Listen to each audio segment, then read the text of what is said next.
Hi guys, I did my article on gender differences in leadership, aspirations, and job and life attribute preferences among U.S. undergraduate students.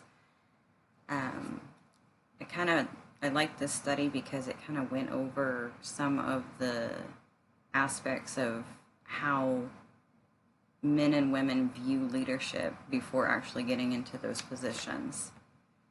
Um, some of the statistics, it's, despite gains, women in the United States are still underrepresented in the most powerful positions in the government and business sectors.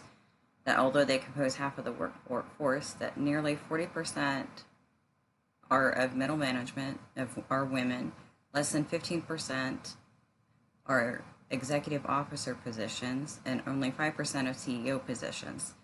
And also, according to the Bureau of Labor Statistics in 2017, women earned 82 cents for every dollar that men earned. There are some theories behind why women are underrepresented in the leadership positions. Some of them we've learned about in class, like the think manager, think male. There's a role congruity theory, agency communication paradigm, masculinity, femininity paradigm. These theories that have been done so far are similar in that they tested the gender difference in leadership after the positions had been taken.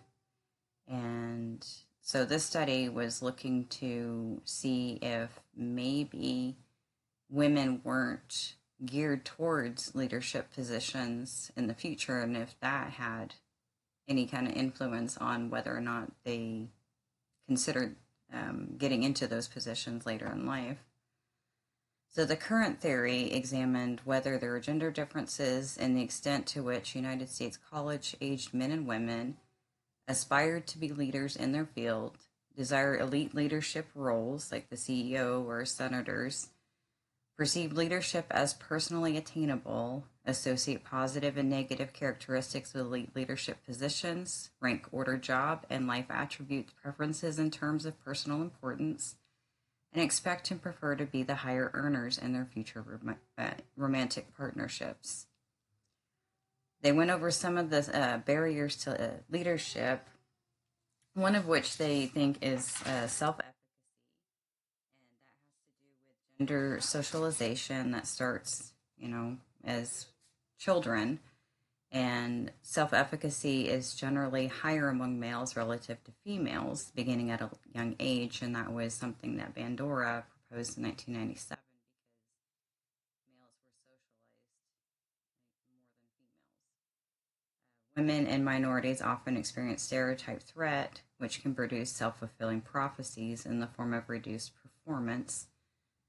It could translate into self-limiting behavior where women adjust their job preferences and motivations to reflect what they believe is personally attainable. Another one is the backlash. It's backlash related, and that women might be aware of the stigma when it comes to female leadership, that they feel that women aren't capable of taking on those positions.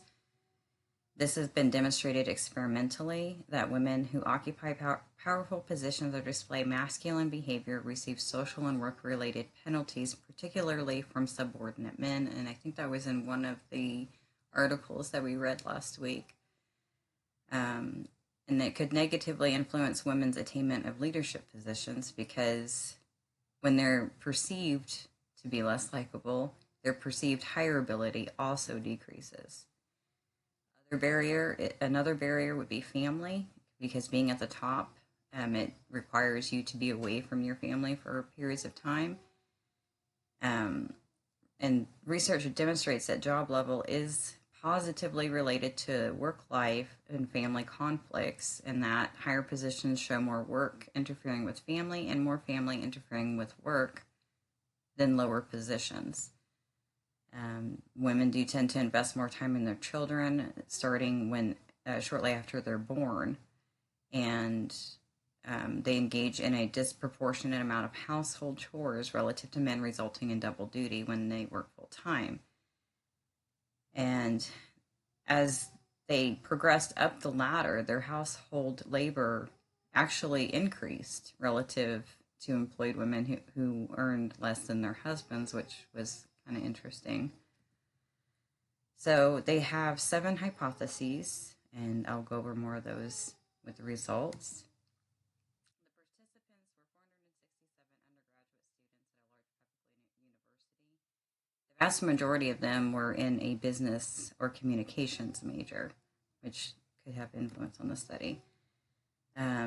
For the study, they tested their how the participants felt were their leadership, what they felt was their leadership ability, their leadership likelihood, what their aspirations were for elite leadership, the characteristics of leadership, what they felt were characteristics, the promotion acceptance, if they were given a promotion, would they accept it, ranking job and life attribute preferences, which one is more important, and higher earner expectations and preferences. The results, hypothesis 1, predicted that female participants would indicate less interest than male participants would in achieving leadership roles. There was support for this hypothesis, but it applied to elite leadership positions only. The middle management ones and stuff, there was no significant difference. Hypothesis 2 predicted that women would rate their own leadership ability lower than male leadership ability, and there was support for hypothesis 2. Hypothesis 3 predicted that female participants would project it to be less likely that they would occupy leadership positions. There was support for hypothesis 3. Hypothesis 4 predicted that female participants would associate fewer positive and more negative characteristics with elite leadership roles. Women participants associated positive characteristics with elite leadership positions to a lesser extent than male participants, but there was not an effect on negative characteristics, so there was partial support for hypothesis 4. Hypothesis 5 predicted that women would indicate less willingness than male participants to accept a promotion that would require them to sacrifice enjoyable work for more status and a higher salary, and there was support for that. Hypothesis 6 predicted that female participants would place greater importance on life attribute preferences as well as less importance on job attribute preferences relative to male participants. And this one was a little bit confusing because the way they had it worded, it said that women ranked being a good spouse or parent, having love in one's life and good health as being of greater importance, and having a high salary as being lesser importance. So it seemed that this one was supported, but it stated in the study that there was some support. So I am not sure if I was misreading this one or if maybe they worded it wrong. Maybe somebody could take a look at it and let me know. Hypothesis 7 predicted that women would tend to expect and to prefer that their future partners would be the higher earner in their partnerships, and males would tend to expect and to prefer that they would be the higher earners in their partnerships. And this one was kind of interesting, but also kind of predictable. The interesting part was the greater proportion of the women expected their partners to be the higher earners, and that was 65%. A greater number of men expected to be the higher earners, 92%. But the greatest proportion of women indicated no preference as to who was the higher earner in the future.